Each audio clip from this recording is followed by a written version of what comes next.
नवे नवे वारकरी संप्रदायाचा सर्वोच्च मानबिंदू किंबहुना अक्षर ब्रह्मा उतरण विद्वज्जन मानस स्मरा संत सकल कंठभूषण कैवल्यश गुणनिधान.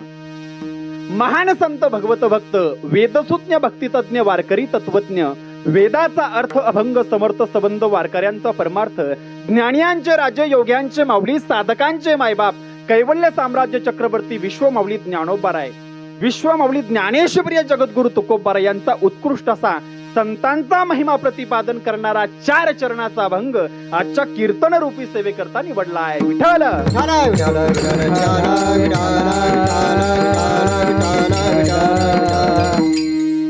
खर तर अभंगाला प्रारंभ करण्याच्या अगोदर या अभंगाचा सरळ सरळ म्हणजे शब्दशः भावार्थ सांगायचा म्हणजे तो असा. या अभंगातून जगद्गुरु तुकोबाराय सांगतायत, शुद्ध बीजा पोटी फळे रसाळ गोमटी. बाबा, बीज जर शुद्ध असेल तर त्याच्या पोटी जन्माला येणारं फळ कसं असतं महाराज? शुद्ध असतं. बरोबर आहे की नाही? अभंगाच्या प्रथम चरणात महाराज सांगताय, शुद्ध बीजा पोटी फळे रसाळ गोमटी. एका साधकाने प्रश्न केला, का हो तुकोबाराय, मग या शुद्ध बीजाच्या पोटी जन्माला आलेले जे काही शुद्ध फळे, त्या फळाची काही लक्षणे असेल ना, ती लक्षणे आम्हाला सांगा.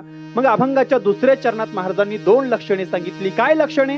महाराज म्हणतायत, मुखी अमृताची वाणी आणि देह देवाचे कारणी.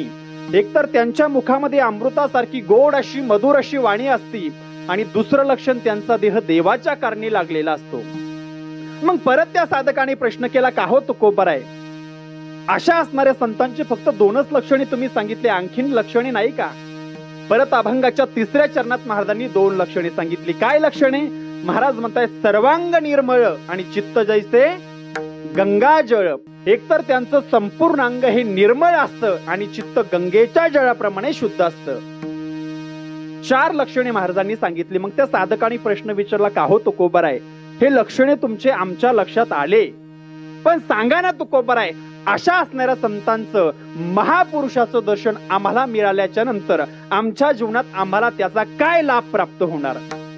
कारण मला सांगा महाराज, पवन महाराज, आज सगळे माणसं जगामध्ये हा जो खटाटोप करतायत, तुम्ही वाजवायला आहे, हे गायला आहे, या ठिकाणी हे टाळकरी आहे, मी कीर्तन करतोय, हे शूटिंग करतायत, कशासाठी चाललो?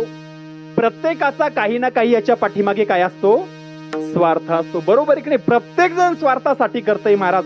मग ते सामान्य आपण जीव असू या कोणीही असू, प्रत्येक जण आपल्या स्वार्थासाठी या ठिकाणी कार्यरत असतो.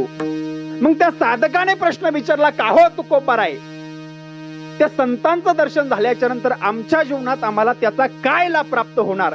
तर ते महाराजांनी अभंगाच्या शेवटच्या चरणात सांगितलं. काय? तुका म्हणे जाती आणि तापदर्शने. अहो, एकदा का त्या संतांचं दर्शन घडलं ना महाराज, तर आपल्या जीवनामध्ये